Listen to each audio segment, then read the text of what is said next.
આજ આ આંગળીઓ છે આ એક થાય એટલે તમે એને ખોલી ના શકો અને તોડી ના શકો. એ સંગઠનની તાકાત છે. એ અમે જોયું જ છે. જ્યારે પણ અમે એક થઈને લડીએ છીએ ત્યારે અમે રિઝલ્ટ આપ્યું છે અને આ જ વસ્તુ અમે કન્ટિન્યુ કરશું. ગુજરાત કોંગ્રેસનું રાષ્ટ્રીય અધિવેશન છે અને આ અધિવેશનની અંદર 2027ની રણનીતિ ઘડાઈ રહી છે. આમ તો ગઈકાલે જ સચિન પાયલોટે એવું કહ્યું હતું કે 2025 એટલે કોંગ્રેસનું સંગઠનનું વર્ષ. પરંતુ ગુજરાત કોંગ્રેસની અંદર જે જુજારુ નેતા છે, જે જમીન ઉપર લડી રહ્યા છે, તમામ નેતાઓ સાથે આપણે ચર્ચા કરી રહ્યા છીએ. તેવામાં નૈનાબા જાડેજા પણ અહીંયા ઉપસ્થિત છે.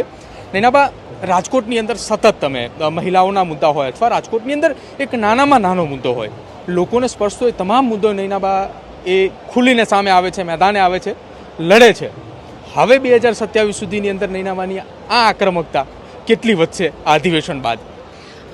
આ ના જ રહેશે, કારણ કે અમારું કામ છે સેવા કરવાનું. જેમ અમારા શક્તિસિંહે કીધું કે કોંગ્રેસી કાર્યકર્તા હંમેશા સેવા માટે જ એનું નામ હોય છે, એટલે ચોક્કસપણે આ કાર્ય તો અમે હંમેશા કરતા રહીશું.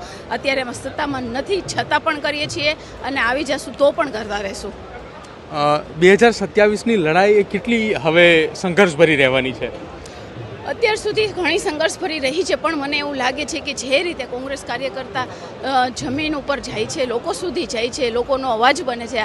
આજ અમારા છે રાહુલ ગાંધીજી છે તો એ લોકો સુધી જાય છે. આટલી પદયાત્રા કરી, હજી પણ લોકો સુધી જાય છે, લોકોનો અવાજ બનીને આવે છે અને એ પણ અમને એવું જ કહે છે કે તમે લોકોના પ્રશ્નોને વાચા આપો, એમના પ્રશ્નો છે એમને સોલ્વ કરવાની કોશિશ કરો. બસ એ જ ઓલું કહેવાય ને, તમને જે ગળથૂથી આપવામાં આવે કોઈ દિવસ ના જાય, તો અમારામાં ગળથૂથી સેવાની આપી છે.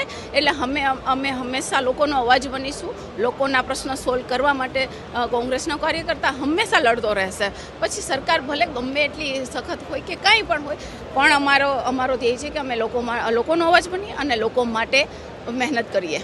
2017ની અંદર એક આંગળીના વેઢા સમાન આપણે ગણીએ કે એટલી સીટો ઓછી રહી ગઈ. જો એ સીટો મજબૂતાઈથી અમુક એવી બેઠકો હતી કે જ્યાં માત્ર 2200 મતથી કોંગ્રેસના નેતાઓ હાર્યા હતા.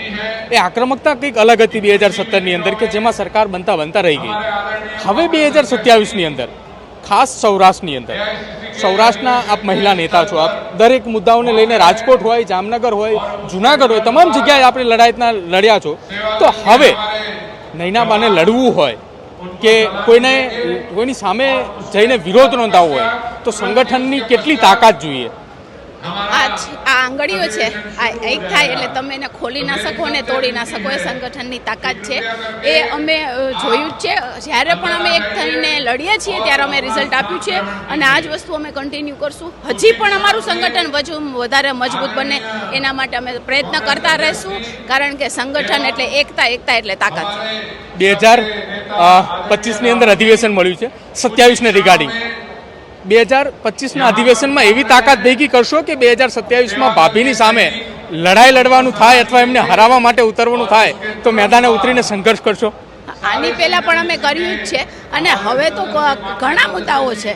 હવે લોકો પણ થાકી ગયા છે, એટલે અમારી મહેનત અને લોકોનો સાથ જ્યારે મળી જશે ને ત્યારે આ સરકારની હાંકળ નક્કી છે. બિલકુલ, આભાર અમારી સાથે વાતચીત કરવા બદલ. તો નૈનાબા જાડેજા જોડાયા હતા, તેમની સાથે વાતચીત કરી. 2027ની અંદર કોંગ્રેસે સંઘર્ષ સાથે એ મેદાને ઉતારશે અને તેમને પણ કહ્યું કે તેમના ભાભી રીવાબા જાડેજાની સામે તેમને લડવું પડશે, સંઘર્ષ કરવું પડશે, તો માટે તે પણ તૈયાર છે. કેમેરા પર્સન શુભમ પ્રજાપતિની સાથે પ્રદીપ કચ્છા, ન્યૂઝરૂમ ગુજરાત, અમદાવાદ.